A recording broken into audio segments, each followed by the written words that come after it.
이거 토크 게이지죠.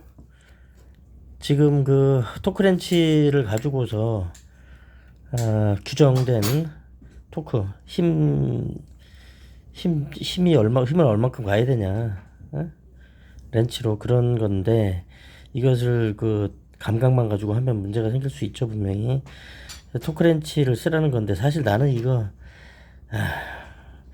이 토크 값이 다 틀리다 그러는데, 언제 그거를 나사마다 다 그 토크 값을 해가지고 하고 있겠어요.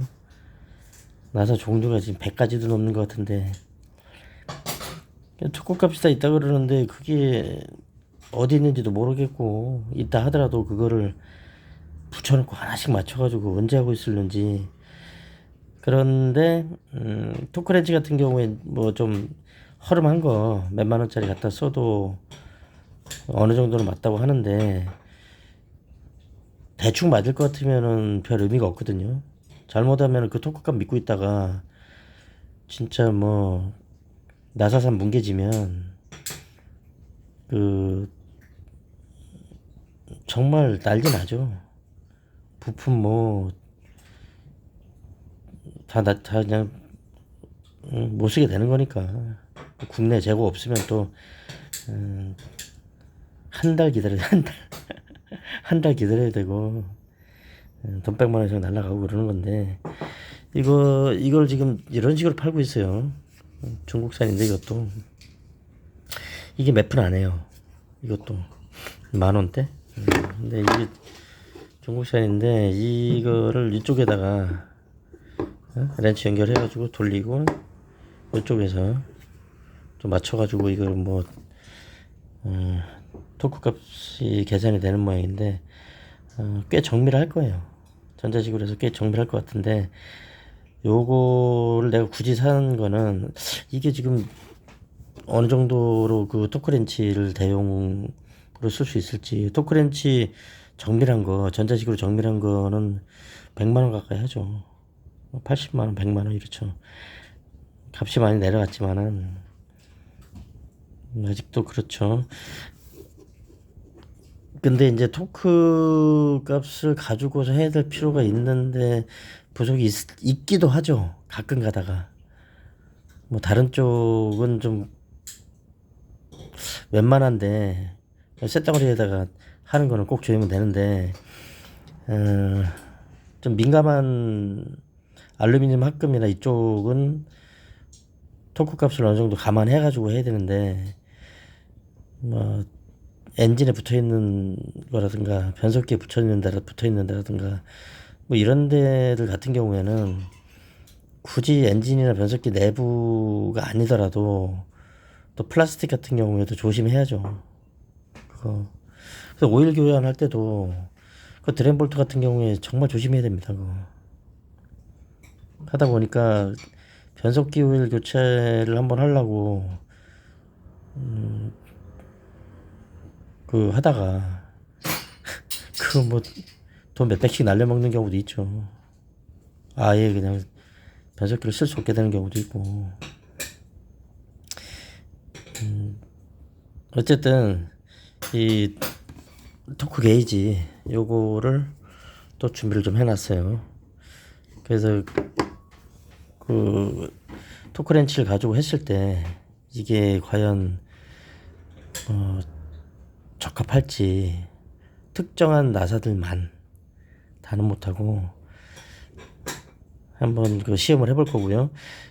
근데 내가 지금까지 경험상으로는 제일 좋은 거는 직접 경험을 해보는 게 제일 좋습니다. 토크렌치로 했을 때도 이게 많이 다르거든요. 그러니까 지금 예를 들자면 볼보 S80 2세대 같은 경우에는 변속기 오일 주입구에 가스켓이 들어가질 않아요. 위쪽이고, 그게 뭐 엔진처럼 고열이 나면서 뭐 튀어오른다든가 기름이 그럴 일이 없단 말이에요. 그래서 위에서 그냥 나사물을 쪼이기만 하는데, 이게 그 와셔, 이 오일 주입구 와셔를 끼우지 않으면 엄청 빡빡하게 들어가가지고, 그 강철 나사인데 그게 그 머리가 뭉개질 정도로 빡빡하게 들어가요. 살짝만 끼워놔도. 그래서 와셔를 끼워놔야 되는데 재원상으로는 와셔가 없습니다. 그게 원래. 근데 와셔를 끼울 때 하고 와셔를 끼우지 않을 때 하고는 조이는 힘이 완전히 달라요. 와셔를 끼우지 않았을 때는 정말 딱 걸릴 만큼만 살짝만 해야 됩니다. 그래도 물려요 이게. 이상하게 그렇게 돼 있더라고요 그거. 그래서 살짝만 걸쳐놔야 되는데 와셔를 그 알루미늄 와셔로 해서 연한 걸로 끼워서 좀 걸쳐 놓으면 조금 세게 해도 고착이 안 돼요. 그냥 거기에 꽉 물릴 수가 없어요 그게. 그럴 때는 조금 더 세게 해야죠. 그래야 와셔도가 뭉개지면서 압착이 잘 되는 건데 토크 값이 달라지는 거죠. 그래서 재원상으로 한다 그래서 뭐 얼마를 하라 그랬다가 그거 나사 잘못 조여 놓으면 못 풉니다. 그리고 볼보 S80 2세대 그 변속기 주입구 부분은 변속기 몸체하고 바로 연결되어 있기 때문에 그 나사가 뭉개져서 고착이 됐다 그러면은 정말 대책이 없어요. 그거는 변속기 값이 아무리 못해도 한 3,400만 원 하겠죠. 국내 재고도 없을 거야 아마. 변속기 몸체 통째로 해가지고 하려 그러면 생각만 해도 머리가 아픈데 어쨌든 토크 값만 가지고서 구체적인 세부적인 나사들을 뭐 마음 놓고 체결할 수는 없지만 이게 뭐 어떤 의미를 가지고 있는지는 한번 따져봐야 되기 때문에 이거를 구입을 해봤어요. 이걸 한번 해보려고. 한번 해보죠 뭐.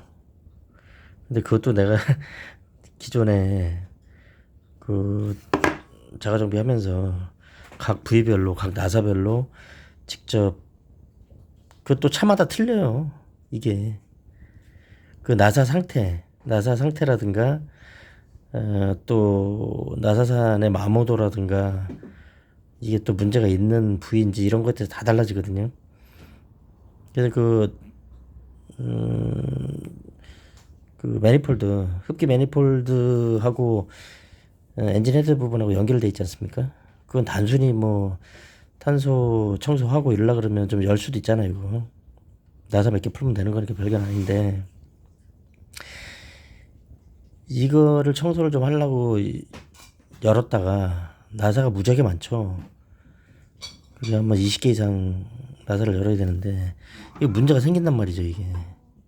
근데 그 나사마다 달라요. 똑같은 나사인데도 그거 흡기 매니폴드 플라스틱으로 돼 있잖아요. 그리고 엔진 헤드는 알루미늄 합금인데 이게 좀 타던 차들은 뭐 여러 사람 손을 거쳐가지고서 정비를 하고 청소를 하고 그런다 그래서 보통 뭐 4번 5번 이상 풀었다 닫았다 이렇게 하면서 나사산 상태도 많이 다릅니다. 이게 그 규정된 토크 값으로 뭐 한다고 그래가지고 했다가 그냥 뭐 바로 나사산 뭉개가지고 다 딸려 들어오는 경우도 심심찮게 있죠. 그럼 이제 그걸 또 대책을 세워야 되는데 그렇게 되지 않도록 좀 주의해가면서 이 토크 렌치나 토크 값에 따라서 뭘 해야 되죠 이게. 그건 완전 신차들 기준으로 정해진 힘으로 나사를 뭐 돌렸을 때 얘기지. 또 나사가 좀 부식이 됐다. 부식된 나사 같은 경우에 힘이 좀 더 들겠죠. 조여지긴 덜 조여졌어도 힘은 조금 더 들어갈 거고. 뭐 그렇지 않겠어요? 그리고 또 뭐 그리스나 이런 걸 좀 발랐다. 그래가지고 좀 미끄럽게 들어간다 그러면 좀 수월하게 들어가겠죠. 토크가 좀 낮더라도 뭐 반 바퀴 정도는 더 들어가겠죠. 수월하게. 근데 이게 뭐 녹이 나고 뭐하고 했는데 그냥 다시 체결한다. 그러면 토크 값은 많이 나와도 그 맞물려 들어가는 거는 좀 덜 할 거란 말이에요. 실제로 그래요. 토크 값을 좀 민감하게 해서 뭐 적용한다 그랬을 때 뭐 1단위 이상은 차이가 나죠. 아무래도 뭐 그런 문제는 있는데 어찌 됐든 간에 이거를 갖다가 다른 걸 한번 해볼 겁니다.